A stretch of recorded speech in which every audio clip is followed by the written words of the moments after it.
Auto insurance can all seem the same until it comes time to use it. So don't get stuck paying more for less coverage. Switch to USAA Auto Insurance and you could start saving money in no time. Get a quote today. Restrictions apply. USAA. If you're thinking, I should go for a run today, but it looks like it could rain, Sierra says save on epic rain jackets. If you're also thinking, but I can't go out in these beat-up old running shoes, Sierra says save on top brand running shoes. And if you're still thinking, but I'm also busy performing brain surgery, well then we say, you really should have led with that. Sierra, let's get moving to your local store, like now. Go!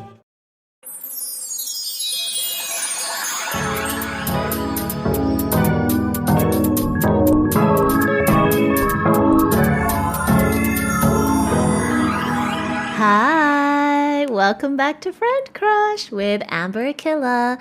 This is my podcast where I talk about stuff and things, cute, chaotic, and critical thinking. How are we all? I hope everyone's doing well. Follow me on all the things at Amber Akilla, Spotify, SoundCloud, TikTok, Instagram, the meme page for the podcast at friend.crush. Check the website friendcrush.club for merchandise. You can subscribe for like exclusive voice memo episodes. Honestly, like you can just kind of like subscribe and then listen and then unsubscribe because I don't know how often I'm going to be posting extra exclusive content. But you know, when the tea is hot, okay, best believe I'm getting on the mic. Yeah, I hope everyone's doing well. I'm waiting for my dinner. I just ordered tacos. And today's episode is going to be about going where you're appreciated. You know, focus on what you appreciate. So basically, this concept is part of the being hot and having fun philosophy, and also like rooted in manifestation techniques, I feel, because part of I don't chase, I attract is recognizing when, like, where the line is between you doing your best, you know, you've done and managed everything that you can manage, you're focused on your like locus of control, and then recognizing that going beyond that is not going to necessarily change any outcomes or not going to get you what you want, or like an incompatibility is being revealed to you, and recognizing when to step back. Basically focus on where you are appreciated, and this is in like so many areas of our life. And obviously being able to like understand what sort of appreciation you're looking for is rooted in an ability to self-validate as well and spend time by yourself, recognizing how you feel when you feel empowered alone, and when you can like work on your relationship with yourself so that when things are feeling off with other people, you're like, okay, let me just make a note and redirect. Because there's a difference between suffering in service of something that is actually helping you move forward and suffering for things that are not benefiting you. Like you trying to change a situation, it's like beyond what you can affect. You know what I mean? And sometimes it's important to recognize that. And it's also like not a bad thing to stop doing something that's hard and not benefiting you. You know, I think for me, I still struggle with this idea of like, oh, everything has to be this uphill battle and it's got to be tough. And if it's not hard, that means like you're not smart enough, or it means that it's too easy and it's not of value. But there is something to be said for doing what you're good at and what comes naturally, and hanging out with people that appreciate you and focusing on those relationships, and not like punishing yourself for no reason. Again, there is a time and place for the resistance and the discomfort that comes with doing something that you're not familiar with or you're just starting out at in service of a long-term interest. But sometimes it's like we think we're fighting for some kind of long-term interest that is not real. You know, it's even if we fight through this and we get to the thing that we think we're going to be rewarded for, we don't even want that reward in comparison to if we redirected our energy towards what actually mattered, whether you get to that destination sooner or later isn't as important as the fact that you actually enjoy the journey there in a way. So I think about like friendships that I had when I was younger with people who just fundamentally didn't really want to see my side or like didn't care to. And I used to think like, oh, well, you know, sometimes friendship can just be hard and you just have to keep trying and try to understand their position better, try blah, blah, blah. And then it's like, okay, but they're showing you over and over again that they don't care. Or what they think is caring is not what you think is caring. And that's okay. You can't force them to reorient, change like their whole worldview just so that you feel, I don't know, like okay in this mediocre crumb of a friendship or relationship. And the same thing for like growing up in Perth. Like I still, you know, well, I wouldn't say I still, like I grew to appreciate my hometown for what it is. And I feel an extreme level of privilege to have grown up there, in spite of the fact that it was a tumultuous relationship at times. And then, you know, to be able to live in Shanghai and still be connected to somewhere like Perth. Like Perth is actually a place that I feel like so many people in Australia, I mean, so many people in China and in the world would like die to live in. You know, if people that have lived in big cities their whole life, they're just like craving this like small town isolated experience. And I'm very grateful that I have like a connection and access to somewhere like Perth, you know, and it's taken me going to where I'm appreciated when I didn't feel appreciated there to have that perspective. You know what I mean? Like everyone's journey is going to be different. So it's not like I'm knocking anyone that's in Perth or enjoys being there. It's like a very different thing for everyone. But for me and my experience, I recognized that it was like, why am I forcing, or why do I think I have to stay here when nothing about this experience is comfortable for me and I'm not even like working towards what I want to work towards? Versus the reason why I love Shanghai for me personally is that I feel like there is a place for me here. There are things that I can do here, and I am actually like making progress that is like meaningful to me, you know, even if it's not directly in the city.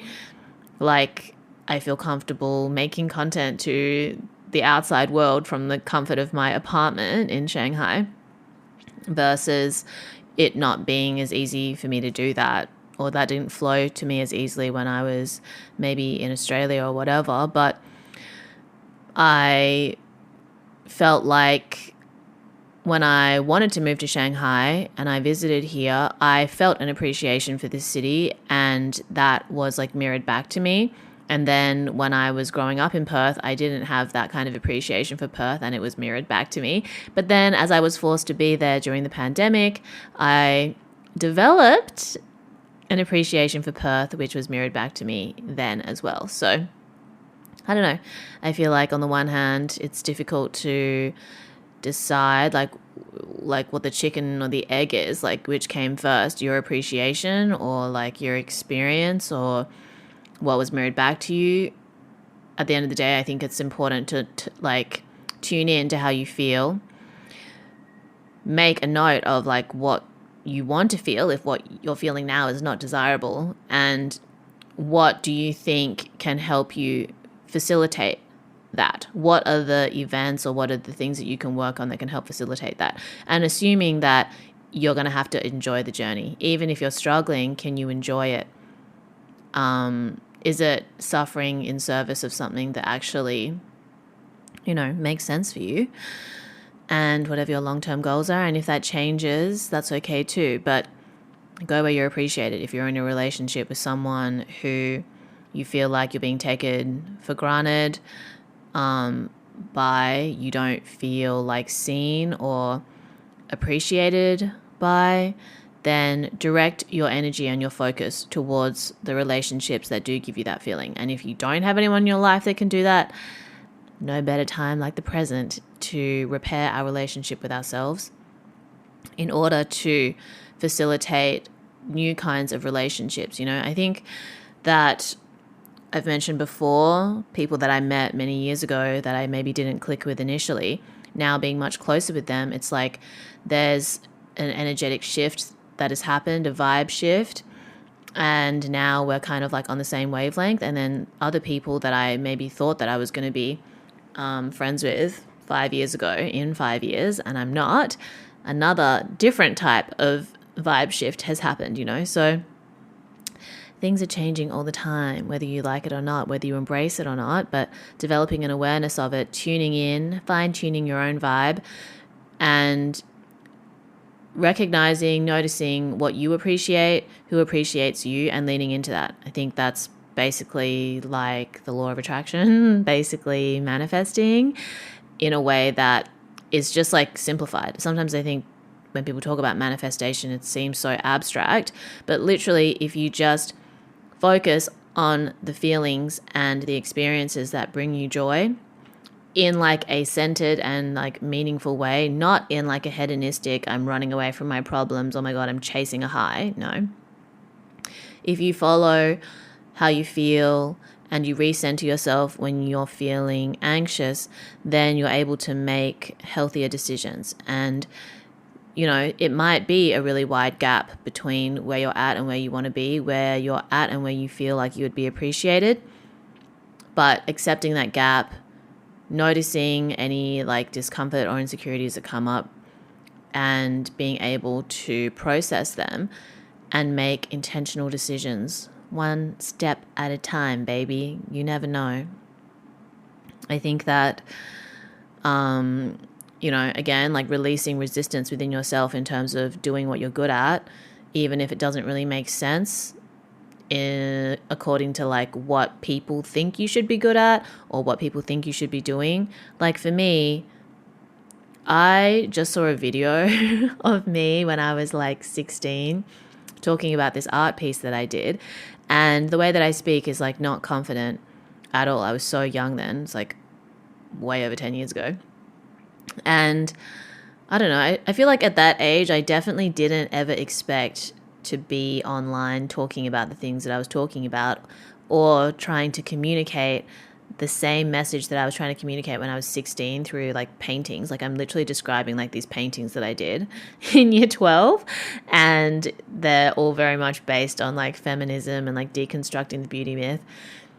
I never would have thought back then that I would be talking about the same sorts of issues the way that I do now, like online or whatever, but doing this like for some reason comes naturally to me, and I don't know, I enjoy it, so I lean into it, and then different kinds of opportunities and experiences and like learning curves come with it, and I'm so grateful for that.